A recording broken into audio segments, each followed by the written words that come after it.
नमस्कार विद्यार्थियों। आज आपके साथ में बीए सेकेंड ईयर राष्ट्रीय शिक्षा नीति के तहत मध्य प्रदेश सरकार द्वारा जो बीए सेकेंड ईयर में सेकंड पेपर है सामाजिक परिवर्तन और विकास में सामाजिक परिवर्तन की प्रक्रियाओं पे कल मैंने बात की थी आपके साथ संस्कृतिकरण की।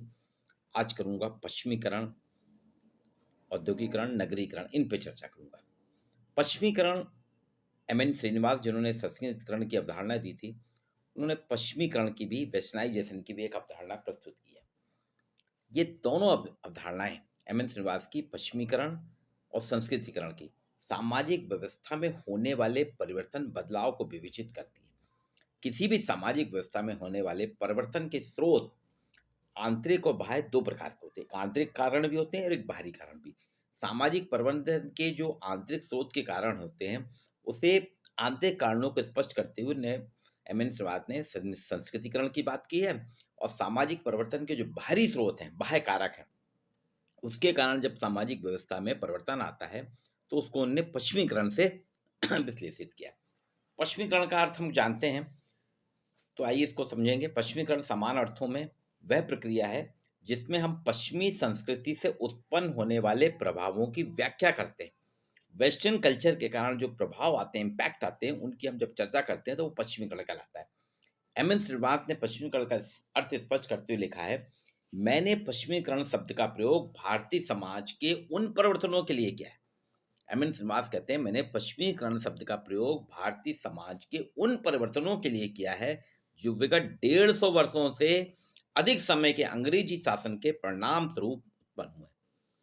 और यह सब टेक्नोलॉजी, प्रौद्योगिकी, संस्थाओं, वैचारिकी, मूल्यों आदि के विभिन्न स्तरों में होने वाले परिवर्तनों का समावेश करता है। मतलब ब्रिटिश शासन काल में 150 से 200 साल ब्रिटिश शासन रहा हमारे यहाँ, उस काल में जो परिवर्तन हुआ है उससे प्रभाव के कारण, चाहे वो हमारी तकनीक बदली हो, हमारी संस्थाओं में बदलाव आया, हमारी आइडियोलॉजी बदली हो, हमारे वैल्यूज, हमारे मूल बदले हों, उन सभी में जो बदलाव आया उसे एम.एन. श्रीनिवास ने पश्चिमीकरण की बात की है। वो कहते हैं पश्चिमीकरण, वहीं एम.एन. श्रीनिवास की बात को आगे बढ़ाते हुए प्रख्यात समाजशास्त्री योगेंद्र सिंह कहते हैं, पश्चिमीकरण एक ऐसी प्रक्रिया है जिसमें मूलतः मानवतावाद और बुद्धिवाद जैसी विशेषताओं का समावेश होता है। ह्यूमनिज्म और आइडियोलॉजी का समावेश होता है। अर्थात पश्चिमीकरण का संबंध केवल इंग्लैंड की संस्कृति के प्रभाव से नहीं है, बल्कि पश्चिम संस्कृति जिस मानवता और बुद्धिवाद पर जोर देती है उसी के प्रभाव की प्रक्रिया को पश्चिमीकरण कहना चाहिए। अब समाजशास्त्री लिंच कहते हैं, पश्चिमीकरण में पश्चिमी पोशाक, वेस्टर्न यूनिफॉर्म, खान पान के तौर तरीके, शिक्षा, खेल, मूल्यों आदि को सम्मिलित किया जाता है। ये अलग अलग समाजशास्त्रियों ने पश्चिमीकरण की अलग अलग प्रकार से परिभाषा दी है। उससे हम कह सकते हैं भारतीय समाज में वे सभी सांस्कृतिक परिवर्तन और संस्थागत नवीनताएं आ जाती हैं पश्चिमीकरण के कारण, जो पश्चिमी देशों के संपर्क में आने से आई, उसे उसने पश्चिमीकरण कहा।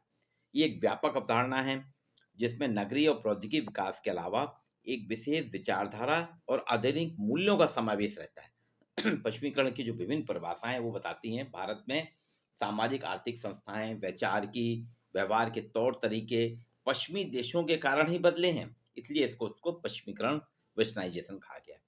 श्रीनिवास ने इसकी कुछ विशेषताएं भी हैं जो हमको अध्ययन की दृष्टि से जानना बहुत जरूरी है।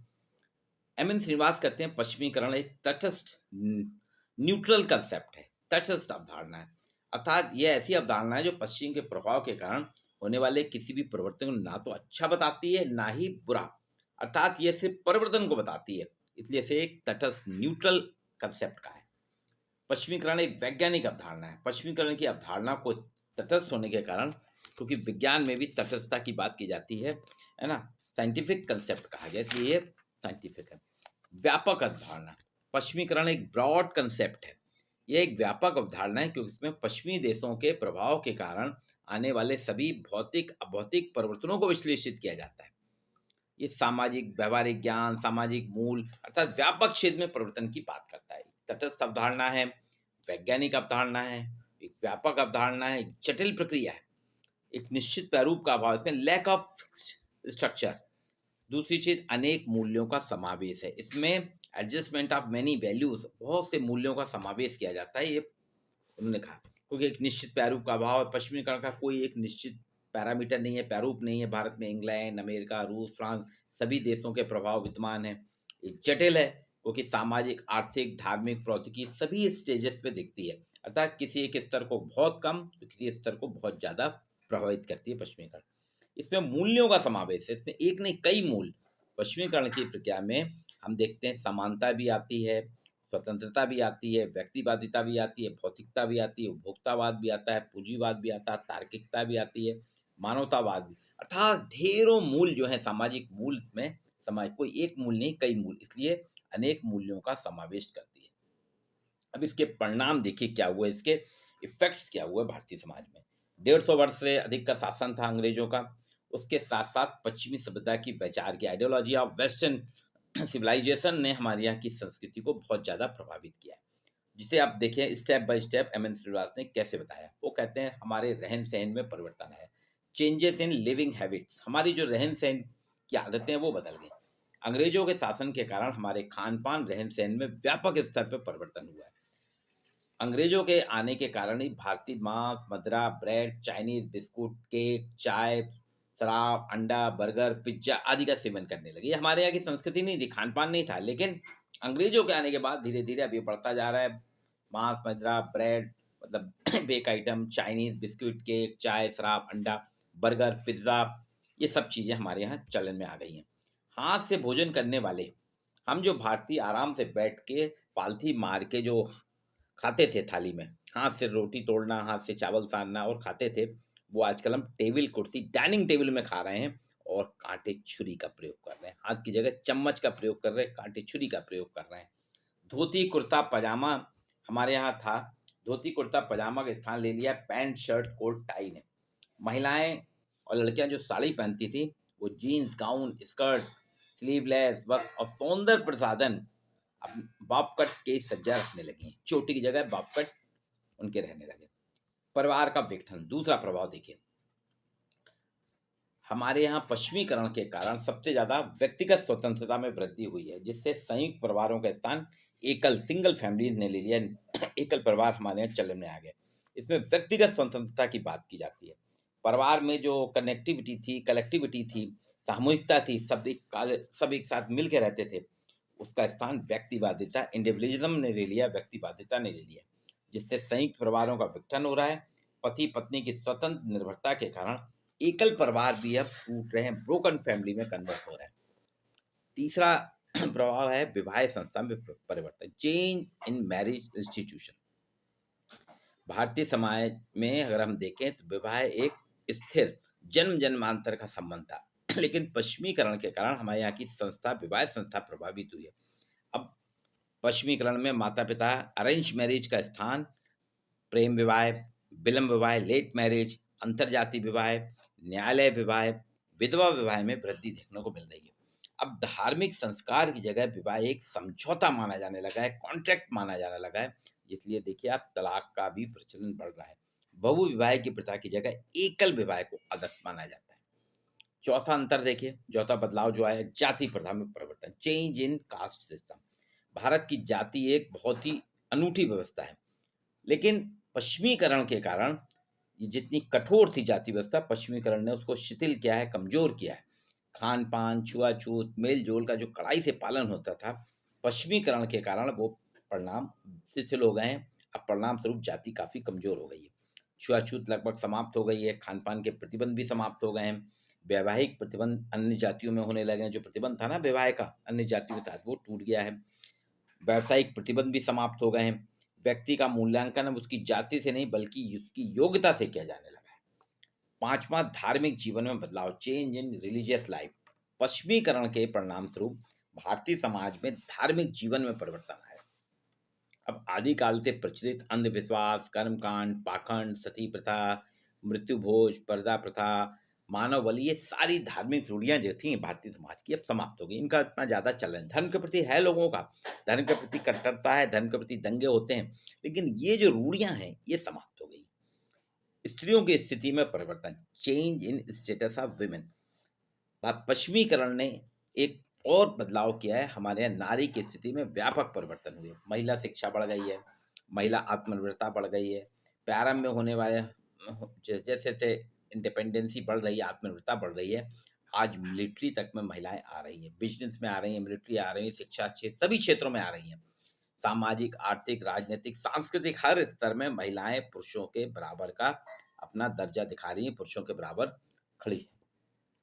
सती प्रथा समाप्त हो गई है, तलाक होने लगे हैं, विधवा विवाह होने लगे हैं, विवाह में महिलाओं की राय ली जाए, ऐसे क्रांतिकारी कार्य महिलाओं की स्थिति को बढ़ावा दे रहे हैं। मानवतावाद, पश्चिमीकरण का एक प्रमुख प्रभाव रहा है भारत में मानवता का प्रारंभ होना। मानवतावाद अर्थात किसी धर्म, जाति, लिंग, आयु के बिना समाज के सभी वर्ग का कल्याण, ये हमारे यहाँ शुरुआत हुई। प्रौद्योगिकी परिवर्तन, टेक्नोलॉजी चेंजेस, पश्चिमीकरण से एक और हुआ है बदलाव कि हमारे इसके परिणाम स्वरूप प्रौद्योगिकी परिवर्तन हुए। आज देश में परमाणु, संचार, आवागमन, कृषि, रक्षा टेक्नोलॉजी के आधार पर चल रहे हैं। प्रौद्योगिकी परिवर्तन आए, देखिए हमारी शिक्षा व्यवस्था भी अब देखिए ऑनलाइन होने लगी। भौतिक मूल्यों में वृद्धि, पश्चिमीकरण का एक और प्रभाव देखने को मिलता है भारत में आध्यात्मिक, जो हमारे आध्यात्मिक संस्कृति थी उसका स्थान भौतिक मूल्यों ने ले लिया है। परिवार में भी प्रदर्शन, दिखावा बढ़ रहा है, व्यक्तिगत लाभ में वृद्धि, भौतिकवादी दृष्टिकोण, उपभोग प्रवृत्ति के कारण जो हमारे भौतिक मूल्य वो निरंतर उनमें वृद्धि हो रही है। राजनीतिक जीवन में भी एक प्रभाव, पश्चिमीकरण का प्रभाव राजनीतिक जीवन में भी देखने को मिल रहा है। अंग्रेजों की शासन व्यवस्था ठीक चलाने के लिए अंग्रेजी शिक्षा का प्रसार होता था। व्यापार, उद्योग धंधे लाभ उठाने के लिए यातायात, संचार साधनों की उत्पत्ति हुई। पर इन सबके साथ साथ राष्ट्रीयता के विकास में राष्ट्रीय आंदोलन को संगठित करने वाले ये सब अनुकूलता थी, लेकिन संपर्क भारत का धीरे धीरे बदला।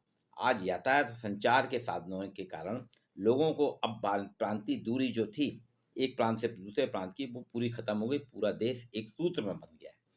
साहित्य पे भी प्रभाव देखिए, हमारे यहाँ का साहित्य बदलने लगा है। इसमें शेक्सपियर, इब्सन, बर्नार्ड शॉ का प्रभाव दिख रहा है। निबंध साहित्य, आलोचनाएं हमारे यहाँ बदल रही हैं पहले की तुलना में। ललित कला पे प्रभाव हुआ है। शिक्षा भी देखिए हमारी बदल गई। शिक्षा पे एक समय था अंग्रेजों के पहले शिक्षा जो थी ब्राह्मणों का अधिकार था। यह माना जाता था शिक्षा को प्राप्त करने का हक एक उच्च जातियों के पास ही, लेकिन अंग्रेजों के आने के बाद से पश्चिमीकरण के कारण भारत में धर्मनिरपेक्ष शिक्षा की व्यवस्था प्रारंभ हुई। और आज देखिए सभी जाति धर्म के लोग कर रहे हैं। तकनीक हो चाहे शिक्षा विज्ञान हो, इसमें सभी जगह लड़के लड़कियां सभी जाति के लोग शिक्षा ग्रहण कर रहे हैं। तो पश्चिमीकरण के जो बहुत से जो ये प्रभाव हैं, ये व्यापक परिवर्तन ला रहे हैं, जिसके कारण पूरी हमारी व्यवस्था, हमारी संरचना बदलती जा रही है। लेकिन एम.एन. श्रीनिवास के इस पश्चिमीकरण का जो कहते हैं ना ब्रिटिश प्रभाव से हुआ है, वो सीमित और संकुचित दृष्टिकोण को भी बताता है। कुछ लोगों ने इसकी आलोचना करते हुए कहा है, जैसे लर्नर कहते हैं समाजशास्त्री, पश्चिमीकरण की अवधारणाओं को पूर्णतः अनुपयुक्त और संकुचित बताया है, जो कि गलत है। योगेंद्र सिंह कहते हैं श्रीनिवास की संस्कृतिकरण और पश्चिमीकरण की अवधारणा में कोई सैद्धांतिक स्पष्टता नहीं है। समाजशास्त्री कुप्पुस्वामी तो कहते हैं पश्चिमीकरण एक वास्तव में सीमित अवधारणा है। इसके आधार पर हम भारतीय समाज के कुछ सामान्य परिवर्तनों को ही जान सकते हैं, सभी को नहीं। लेकिन इतनी सब आलोचना के बाद भी हम देख रहे हैं पश्चिमीकरण की प्रक्रिया भारत में बृहद स्तर पर परिलक्षित हो रही है, धीरे धीरे बढ़ती जा रही है, कम नहीं हो रही। आज पूरे देश में वेस्टर्नाइजेशन का दौर है, चाहे वो गांव हो, चाहे शहर हो या महानगर हो, सभी हमको पश्चिमीकरण की आप वेशभूषा, तकनीक, बोलचाल, रहन सहन, व्यापार, सभी चीज़ों में हमको पश्चिमीकरण के परिलक्षण, उनके लक्षण दिखाई देते हैं। इसमें ये आपके सामाजिक परिवर्तन की एक प्रक्रिया है। कल मैंने आपके साथ जो संस्कृतिकरण की बात की थी, उसी परिप्रेक्ष्य में पश्चिमीकरण एक प्रक्रिया है जो समाज में जिसके कारण परिवर्तन आ रहा है। मेरे वीडियो को आप देखिए, अच्छे से सुनिए, क्लास में इसको और एक्सप्लेन किया जाएगा। यहाँ पे आपको अगर कोई चीज़ समझ में नहीं आती है, कमेंट बॉक्स में आप इसकी चर्चा जरूर करें, अपने विचार रखिए, वीडियो को लाइक कीजिए, चैनल को सब्सक्राइब कीजिए। आपको ऐसे ही पूरे कोर्स से संबंधित जानकारियाँ निरंतर मिलती रहेंगी। आज इतना ही।